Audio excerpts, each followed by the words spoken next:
If you've ever been working on a piece and you got the notes and the rhythms figured out and then you don't know where to go from there, then this video is for you. My name is Josh Gu, and after years of studying the clarinet with some of the best teachers from around the world, I am excited to be sharing my knowledge with you.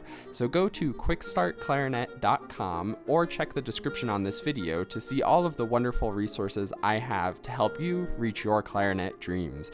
And of course, subscribe to this channel for weekly clarinet and music tips and tricks. In last week's video, I talked about how there's the surface level of the music, and then there's all these different layers underneath with the rhythmic groupings, the articulation, the phrasing, all of that other stuff going on. And this ties into that a little bit, but in a slightly different way for when you're practicing. So I think when we're practicing, we have the 4 opportunities for improvement, which are rhythm, sound quality, notes, and style. And those are a great way to sort of use as a checklist or things to make sure that you got in the music. I always do this with my students where we play a little passage and then I say like, okay, how was the rhythm? How was the sound quality? And we sort of go through it and look for those opportunities for improvement. Now, what I want to talk about in this video with those 4 opportunities for improvement is there's different layers to them as well. There's, of course, the surface level, which is just, say for rhythm, you played the right rhythm. Good. That's great. But for rhythm, you can go a little bit deeper and find some more meaningful things with the rhythm. Yes, you played the right rhythm, but were you playing it with a metronome so you know it's exactly steady and correct? You played the right rhythm, but were you comfortable with the rhythm? Did you actually know where things were going? Were you feeling an internal steady beat, whether you have the metronome going or not? How confident were you with that?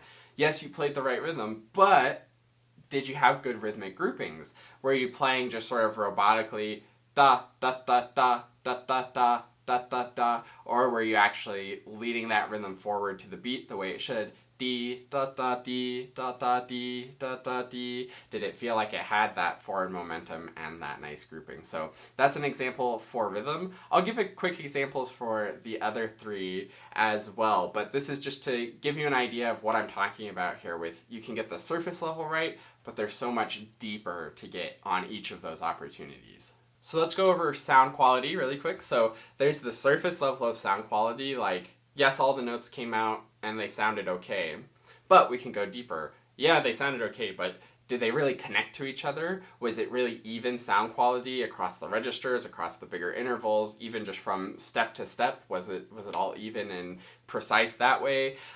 Was the big intervals, were they easy? Did the notes come out easily and predictably, or were you kind of scared and thinking like, I don't know if this note's going to come out. I hope that I get the right sound quality. I hope it doesn't pop out. I hope it's not too bright. I hope it's not too fuzzy.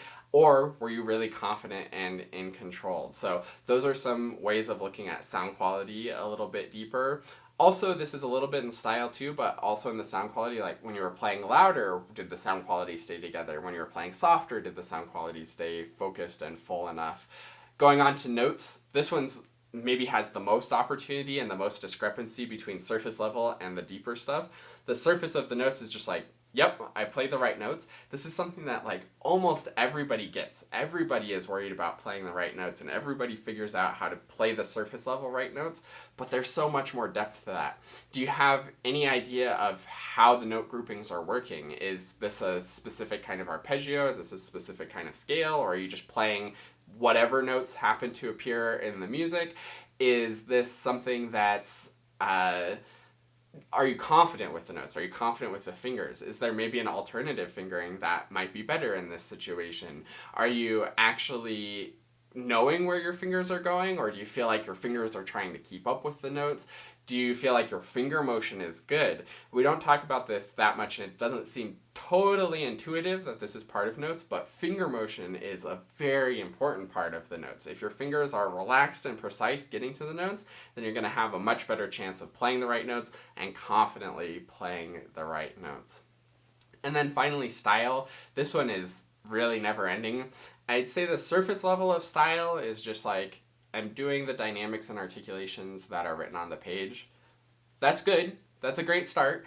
But you can go so much deeper with that of, Am I using the articulations and dynamics on the page to create the character of the music? Am I achieving the character of the music that I want? Is this the way that the music should go stylistically? Is this a Mozart staccato or a Stravinsky staccato or a Beethoven staccato? All of those things come up. Is this Brahms, where it's that romantic era, super emotional, very legato notes, great sustain through everything?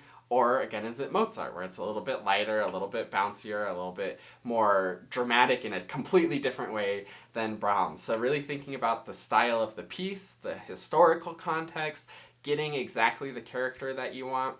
And then you could also go the clarinet playing side of style too. Yes, maybe I'm doing staccato here, but does my staccato articulation sound really good? Yes, I'm doing a crescendo here, but am I staying in tune as I crescendo?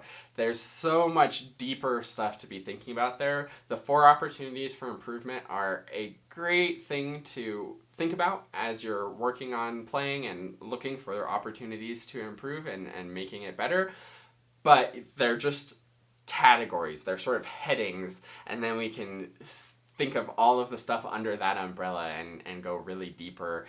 And remember, the end goal of any piece of music is to be correct, consistent, comfortable, confident, all of those C words that you want to come up with to be able to perform it exactly how you want it to go, and know that when you are performing it, it's going to be easy and reliable and consistent to get it the way that it goes. And the way to do that is to go deeper on each of these things. So I hope that this is helpful. I hope as you're practicing, you're continuing to think of those 4 opportunities for improvement, but then going a little bit deeper with them. Don't just get the surface level good. Once you have the surface level good, then you can start to dive deeper. So let me know in the comments if you have any questions about this. Of course, feel free to subscribe to the channel if you enjoy these clarinet and music tips and tricks. Thanks for watching this video, and I look forward to seeing you in another one.